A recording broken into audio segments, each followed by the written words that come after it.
Imagine the British countryside. You might be picturing a duck pond with a family of ducklings waddling up to it.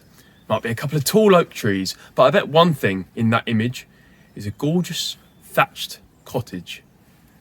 In my opinion, it's a symbol of the British countryside, real characteristic of what we have in this country. But what if I told you that once upon a time, it was also a native to the British urban area too? Its disappearance, only 800 years in the making, no less. But where did they go? Why did they disappear? I'll tell you why. Now, thatch materials in the UK, certainly in East Anglia, are typically made from water reed or long straw. Now, both of those, when they dry out, they go up like a house on fire, if you pardon the pun. So, we'll have to go back to the year of 1212, where in the Great Fire of London in 1212, all the buildings which had been built so close to each other due to overpopulation, and many of which having a thatched roof, they all went up in flames. And in the aftermath, the material was banned, and all existing thatched roofs had to be plastered over. It just wasn't safe.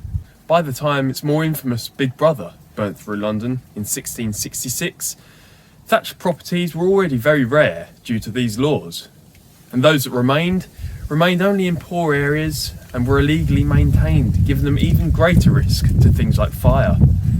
The Great Fire of London took out 13,000 houses, of which pretty much all existing thatched properties in the city were a part. And just like that, they were gone. Then came the Rebuilding Act of 1667, the following year, which forbade that all the thatched properties left in London were to be rebuilt with things like brick and stone, roofed with tiles and slate.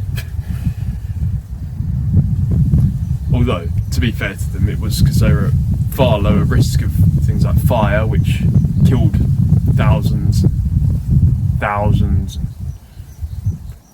of people. So fast forward to today, and just one property in all of central London exists now. That's Shakespeare's Globe Theatre, built in 1997.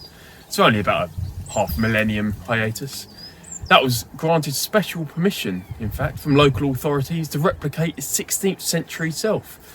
And today stages theatre plays, of course, of Shakespeare, and I've actually been there. It's very nice. I'm not on commission or anything, but it's a nice building, granted. I just think in rural areas, the better part of the country, you will still find many thatched roofs, and we should look after them because they are a British thing. You see some in Netherlands, Japan, some in Africa, but they're a British thing in my eyes. And if they do get lost to things, as I joked earlier, tile and slate roofs, they just don't hit the mark, in my opinion. And of course, you can disagree with me. You are wrong, but you can disagree. And yeah, let's just look after them. And I hope you've learnt why there are no thatched roofs left in urban areas. Or at least, apart from Shakespeare's Globe Theatre. Yeah. Thanks for watching.